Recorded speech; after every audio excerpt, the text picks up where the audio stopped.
Okay po. Ay, paano ba to? Sandali lang ha. Sayawan mo natin ng konti-konti ha. Okay na? Okay? Okay mga kakuha. Ito po si Aquaman ng Cebu. Maya kasi po. Isa pong mapagpalang araw. Ito po ngayong araw na tayo umuulan po.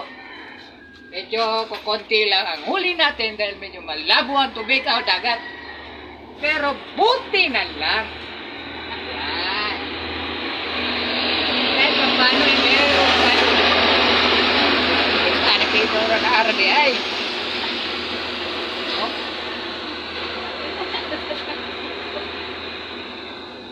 Sil, pakita na rin ng pidong niya. Okay po. Ayos. Just keep on follow guys. Ha? Pakita na yan sa vlogger. Asagod din. At sorry dito, paano dududo na rin ng utak mo ano? Mao na hindi ka pa humong pigso.